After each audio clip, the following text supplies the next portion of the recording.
Hello friends, I am Reena Sambare और आज का हमारा टॉपिक है objective and signification of management, यानी कि प्रबंधन के उद्देश्य एवं महत्व। तो आइए शुरू करते हैं।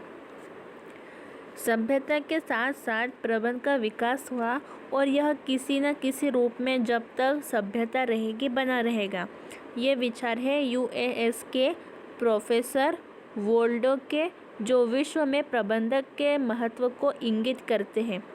यानी कि ये महान अर्थशास्त्री है प्रोफेसर जोसेफ ए शुम्पीटर ने प्रबंधन और साहसिकता को आर्थिक समृद्धि का इंजन बनाया है, तथा विश्वविख्यात प्रबंधशास्त्री प्रोफेसर पीटर एफ ड्रकर ने प्रबंधन को उपक्रमों का जीवन रक्त यानी कि लाइफ ब्लड कहकर प्रबंधन के महत्व को प्रदर्शित किया है। आगे है, आधुनिक समय में प्रबंधन का महत्व न केवल व्यावहारिक उपक्रमों के लिए ही बल्कि व्यक्ति और समाज के लिए भी। इतिहास के पृष्ठ पलटने पर ऐसे सैकड़ों उदाहरण मिलेंगे जो इस बात को प्रकट करेंगे कि अच्छे प्रबंधन छोटे उपक्रमों को भी विस्तार एवं ख्याति की बुलंदियों पर पहुंचा दिया है। जैसे Ford motor company, general electronic corporation etcetera. और बुरे प्रबंधन ने न ख्याति का प्राप्त की है और न ही उनके उपक्रमों को धूल में मिला दिया है। जैसे बिन्नी टेक्सटाइल मिल्स मद्रास कुशल प्रबंधन की संकट काल में राष्ट्र और नागरिकों की रक्षा करता है। उदाहरण के लिए 1972 में अरब इजराइल युद्ध के फलस्वरूप अरब राष्ट्रों द्वारा खनिज तेल के निर्यात पर रोक लगा देने से उत्पन्न विषम परिस्थितियों पर यूएसए एवं ब्रिटेन की तेल कंपनियों के प्रबंधकों ने दिन रात परिश्रम कर एक सप्ताह में विजय प्राप्त कर ली थी और विश्व को ऊर्जा संकट से बचाया था। आज विश्व भर में यूएसए व जापान की सर्वाधिक आर्थिक समृद्धि का रहस्य वहाँ के कुशल प्रबंधन में छिपा है। अब तो रूस और चीन जैसे साम्यवादी राष्ट्र भी प्रबंधन के महत्व को स्वीकार करने लगे हैं। आज विश्व में प्रबंधन के बढ़ते हुए महत्व के कारण कहे जा सकते हैं, जो प्रबंधन के उद्देश्यों के रूप में परिलक्षित होते हैं। संसाधनों का सदुपयोग, यानी कि बेस्ट से बेस्ट जो संसाधन का जो हम यूज़ करते हैं वो किस प्रकार करते हैं। तो आइए जानते हैं। ईश्वर ने लगभग प्रत्येक राष्ट्र को प्रचुर मात्रा में प्राकृतिक संसाधन यानी कि भूमि हो गई, खनिज हो गए, जल हो गई, हवा हो गई, वायु हो गई, अग्नि हो गई आदि उपलब्ध कराए हैं और इनके विदोहन हेतु मानव शक्ति यानी कि मैन पावर भी प्रदान की है। परंतु संगठित रूप में ये प्राकृतिक एवं मानवीय संसाधन स्वयं कुछ नहीं कर सकते। कुशल प्रबंधन के निर्देशन में ये संसाधन संगठित रूप में उत्पादक बन रहे हैं और राष्ट्र की समृद्धि में सहायक हो सकते हैं।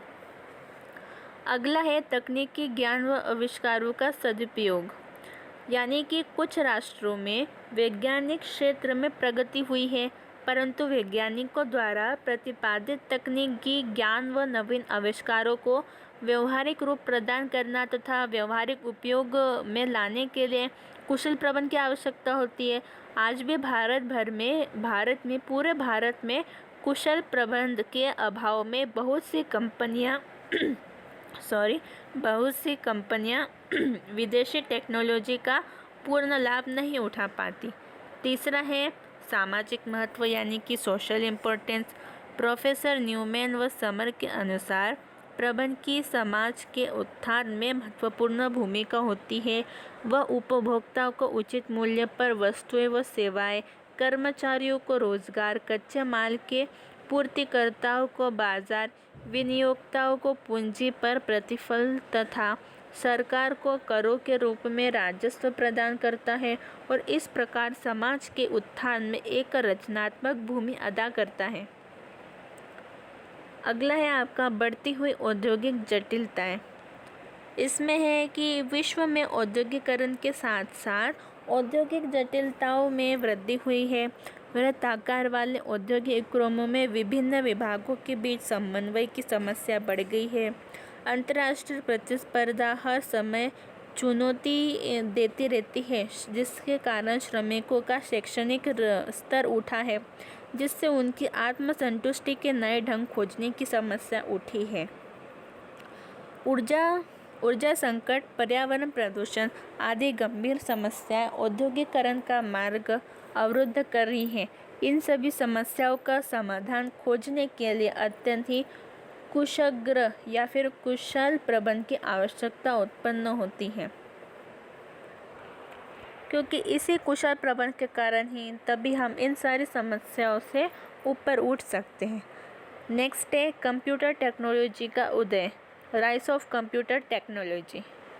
इसके अंतर्गत है कि गत कुछ वर्षों में कंप्यूटर्स ने तथा इससे संबंधित टेक्नोलॉजी ने सूचनाओं के एकत्रीकरण के संग्रहण, प्रस्तुतिकरण आदि के रूप में मानवीय क्षमता में असीम विस्तार किया है और अभी भी कंप्यूटर टेक्नोलॉजी में नवीनता की भारी संभावनाएं विद्यमान है। इस संभावना को किस सीमा तक मूर्त रूप दिया जाएगा या दिया जा सकेगा या वास्तविक बनाया जा सकेगा, यह बहुत कुछ प्रबंधन की कुशलता पर ही निर्भर करता है। हो सकता है कि भविष्य में कंप्यूटर प्रबंधन के लिए सोचने का कार्य भी करने लगेगा, आदि कार्य करने लगेगा, लेकिन ये सब भविष्य की बात है। ठीक है। नेक्स्ट पॉइंट है अपना गल काट प्रतिस्पर्धा, यानी कि गल काट या फिर गला काट प्रतिस्पर्धा, कट थ्रोट कंपटीशन। आज प्रतिस्पर्धा युग है। प्रत्येक उपक्रम को न केवल आंतरिक फर्मों से ही बल्कि विदेशी फर्मों से भी ही प्रतिस्पर्धा करनी होती है। अतः ऐसे समय में वे ही व्यावसायिक फर्में जीवित रह सकती है जिनका प्रबंधन कुशल है और जो न्यूनतम लागत पर उत्पादन कर सकती है। विक्रय के क्षेत्र में कुछ प्रबंधन नवीन तकनीक तथा विज्ञापन के माध्यम से अपना कर सफलता प्राप्त कर सकता है और फर्म अधिक लाभ कमा सकता है। नेक्स्ट है वृहद आकार के उत्पादन के लाभ, advantages of large scale production. क्योंकि आधुनिक युग में बाजार अंतर्राष्ट्रीय हो गए हैं तथा टेक्नोलॉजिकल विकास तीव्र गति से हुआ है, अतः वृहद आकार यानी कि बड़े आकार पर उत्पादन करना संभव एवं लाभप्रद हो गया है। यूएसए व इंग्लैंड की कुछ कंपनियां तो ऐसी हैं जिनकी 10 से ज़्यादा देशों में शाखा है तथा उसमें लाखों कर्मचारी रहते हैं एवं काम करते हैं, जैसे यूनिलीवर कंपनी। परंतु ऐसे बड़े आकार वाले यानी कि वृहद आकार के उपक्रमों के प्रबंधन के लिए कुशल प्रबंधन की आवश्यकता होती है। अगला पॉइंट है श्रम समस्या एवं औद्योगिक संबंध, यानी कि labour problems and industrial relations.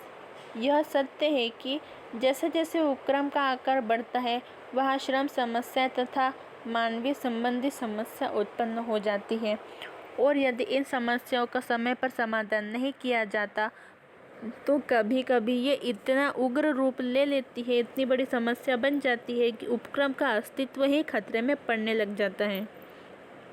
अतः आधुनिक युग में श्रम समस्याओं के निराकरण के लिए ही बड़ी सूझबूझ वाले कुशल प्रबंधक की आवश्यकता होती है जो इन सारी समस्याओं को चुटकियों में सुलझा सकें। अगला पॉइंट है आपका जो लास्ट है वो है सामाजिक उत्तरदायित्व, यानी कि सोशल रिस्पॉन्सिबिलिटी। आधुनिक युग में व्यवसाय का सामाजिक उत्तरदायित्व बढ़ गया है।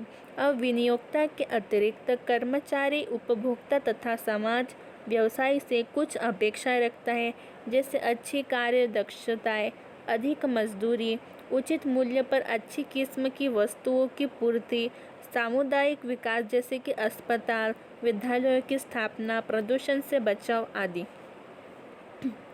इस उत्तरदायित्व का निर्वाह कुशल प्रबंधन ही कर सकता है। इसका विस्तृत विवेचन अगले उपशीर्ष में दिया जाएगा, जो निष्कर्ष रूप में यह कहा जा सकता है कि प्रबंध स्थिति का बोधितमान पूर्व या फिर बौद्धिकतापूर्ण आकलन करता है, लक्ष्यों को सोच समझकर चुनाव करता है, इन मूल्यों को प्राप्त करता है एवं प्राप्त करने के लिए उचित व्यूह रचना करता है, संसाधन जुटाता है आदि कार्य करता है। निश्चित उद्देश्यों के अनुसार उनका संगठन, निर्देशन व नियंत्रण करता है और अंत में कार्य के लिए लोगों को प्रेरित करता है। इसलिए आधुनिक जगत में प्रबंध अति महत्वपूर्ण है और जब तक प्रकृति पर मानव सभ्यता रहेगी, प्रबंध का भी महत्व बना रहेगा। आई होप फ्रेंड्स आपको मेरी वीडियो पसंद आई होगी। अगर आपको मेरी वीडियो पसंद आई है तो इसे लाइक, शेयर, सब्सक्राइब और कमेंट करना बिल्कुल भी मत भूलिए।